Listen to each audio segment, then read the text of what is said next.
Բարև ձեզ։ Ես չգիտեմ այս ընթացքում ինչ ստատուս կգրվի, նախընտրելի կլիներ ընդհանրապես այդ համակարգիչ հեռախոսը մի կողմ դրվեր։ Սիրելի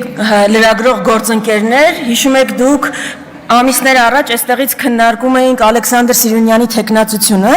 ու այդ մարդը հայտարարեց, որ ի պատասխան մեր հարցերին, թե ինչպես է այսպիսի գրառումներ արել քո էջում, հայտարարեց, որ իր էջը կոլեկտիվ է համակարգվում ու այս ամբիոնից հնչեց տեսակետ, այսինքն հարց իսկ ով է ձեր էջի մյուս ադմինը, կարող է Նիկոլ Փաշինյանն է։ Ես կարծում եմ այս ընթացքում մենք գտանք էջի ադմինին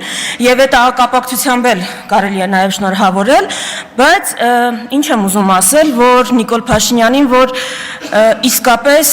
ես չեմ պատրաստվում այդ բառապաշարով անդրադառնալ ձեր բոլոր գրառումներին եւ մտքերին, ճիշտն ասած, որ շատ էլ ուզենամ, չեմ էլ կարող։ Դուք անմրցելի եք այդտեղ հատականդհատ ծագելու մրցույթում, չնայած չէ, մի քաղաքական գործիչ կա, որ մրցում է այդտեղ ձեզ հետ, եւ դա քաղաքական գործիչ Աննա Հակոբյանն է, ամեն դեպքում ձեր ընտանիքին է պատկանում անընդհատ հատակը ծագելու մրցանակը, Փաշինյանների ընտանիքին է պատկանում։ Ես բայց գուցե զարմանաք, ուզում եմ շնորհակալություն հայտնել ձեզ, իսկապես ԿՊԻ-ին էլ, ձեզ էլ,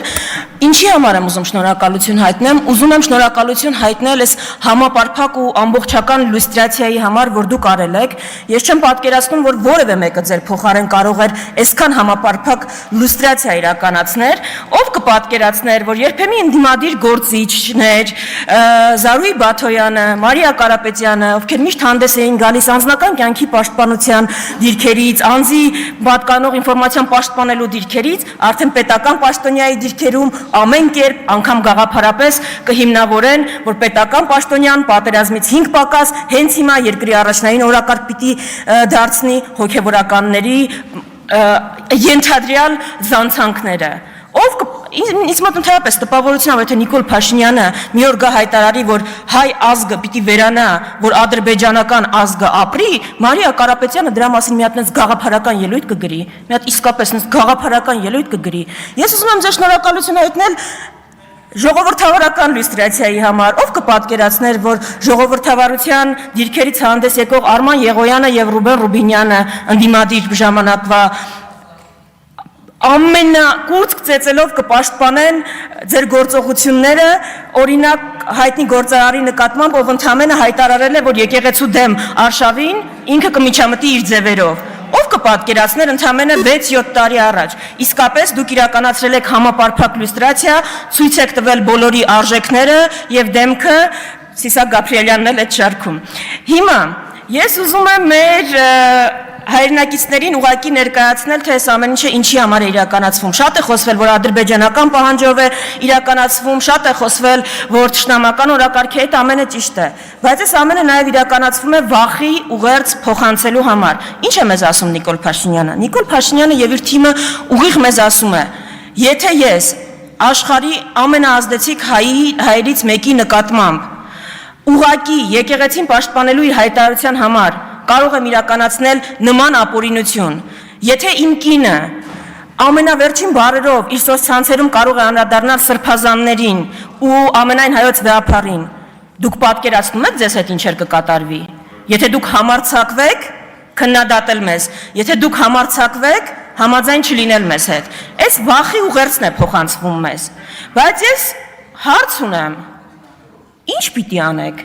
ինչ կարաք անեք, որ չեք արել։ Օրինակ ինչ կարաք անեք, ՊՊՑ կարաք կանչեք այստեղից տանեն,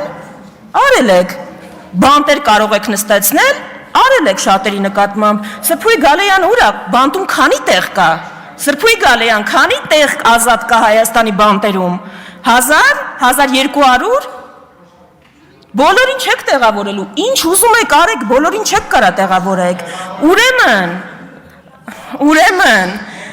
ինձ պատասխանում են, որ կտեղավորենք, էլ չնակ հացնում, հիմա, չեք կարողանալու տեղավորել, ուրեմն ես կոչս ուղում եմ հայ գործարարներին, արձաններ կառուցող գործարաններին, սուպերմարկետների շարքը մեծացնող գործարաններին, իմ դիմաց նստած մեծահարուստներին, վախենալու իմաստը, ուրեմն որն է, վախենալու իմաստը որն է, դուք կարողանալու եք այդ ձեր ունեցվածքը այդ ձեր ունեցվածքը կարողանալու եք պաշտպանել, Ալիևի ու Էրդողանի հետ պայմանավորվելու եք, կարողանալու եք, ուր կորան Արևմտյան Հայաստանի մեծահարուստները, ինչ եղավ իրանց հետ, ունեցվածքը փրկեցին, դուրս կարողացան հանել, գերեզման չունեն անգամ, գերեզման չունեն հիմա, ուրեմն ինչից եք վախենում, ինչ կա ընդհանրապես վախենալու այստեղ, դուք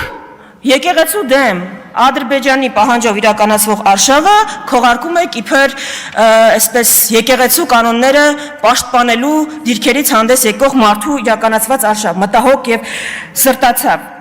Իրականացնում եք Ադրբեջանի Թուրքիայի պահանջով, բայց ասում եք անում են, որովհետեւ երթում են խախտել։ Իմ գործընկերները արդեն հարցրեցին, որ քանի երթումներ եք դուք խախտել։ Ես այլ ձևակերպեմ հարցը, եթե կարելի է անդրադարձեք։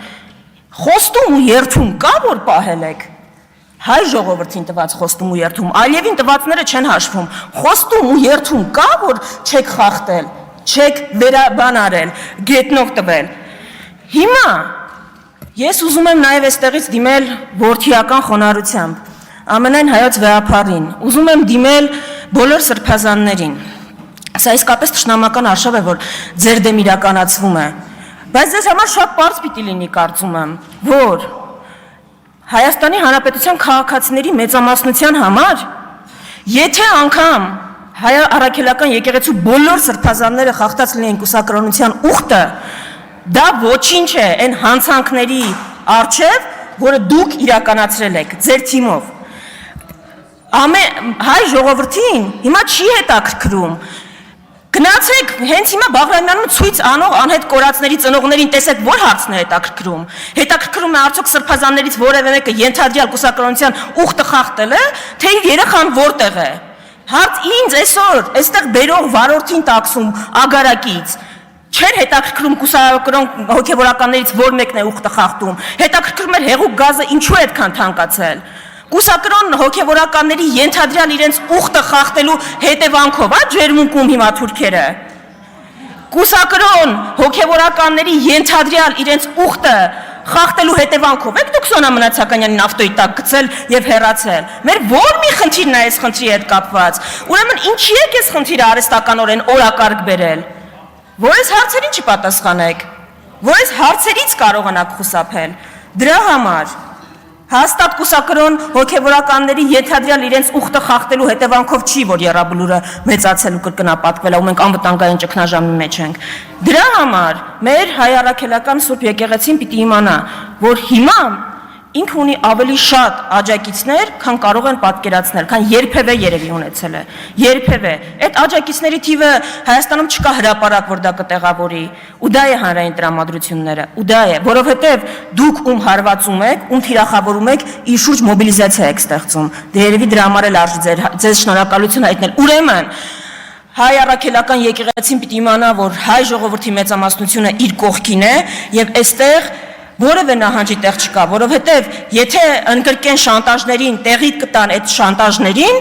ուրեմն մենք խոշոր հաշվով ավարայր ինչի համար ենք կռվել։ Եթե Հայաստանում Ադրբեջանի ու Թուրքիայի պահանջով վեհապար պիտի փոխվի, եթե Հայաստանում Ադրբեջանի ու Թուրքիայի պահանջով սահմանադրություն պիտի փոխվի։ Հիմա ես այստեղ ուզում եմ որպես վերջաբան անդրադառնալ Անահիտ Ավանեսյանը երեք այստեղից խոսեց։ Անահիտ Ավանեսյանը շատ վրդովված էր իր դեմ իրականացված այդ թվում նաև իմ ակցիայից։ Երբ պետական դավաճանությանն է վերաբերվում, այս մարդիկ շատ սառնասիրտ են։ Հենց իրենց դեմ այդ ակցիաների ու գործողությունների համար իրականացվում է որևէ ակցիա, դառնում են փխրուն հոգիներ։ Անահիտ Ավանեսյանը ստում է։ Ոչ մեկ մեր հերոսների նկարները ոչ պատրել է, ոչ իր վրա են նետել։ Անահիտ Ավանեսյանի դեմքին շպրտել են նկարները, որտեղ պատկերված են մասունքները, նահատակների այն տեսքով պահելը, որ ինքը պահել է, ու դա արվել է այն բանից հետո, երբ Անահիտ Ավանեսյանը առողջապահության նախարարը երկրի ուշադիր մարդկանց վրա կրակելուց հետո ոչ թե գնացել է վիրավորներին այցելելու, ոչ թե գնացել է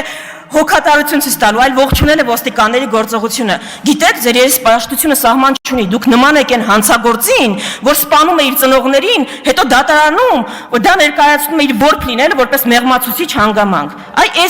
էսա ձեր ընդհանուր առմամբ պատկերը։ Դուք զոհը չեք, դահիճն եք։ Ու որևէ բան ազգայնացնելուց առաջ ընդհանրապես առաջին բանը, որ պիտի ազգայնացվի, Հայաստանի կառավարությունն է։ Մինչ այդ Աստված պահապան հայ ազգին ու հայկական պետականությանը։ Հայրմերը չեք ասելու, բա։ Տենց էլ ոչ մեկ չսովորեց։ Ես գիտեմ, դուք մտածեք։ Եկեք միասին, եթե հարմար է։ Տիկին Կյուրեղանով, բանով, պարոն Քոչարյանին էլ հրավիրեք։ Ասում եմ, պարոն Քոչարյանին էլ հրավիրեք։ Լավ։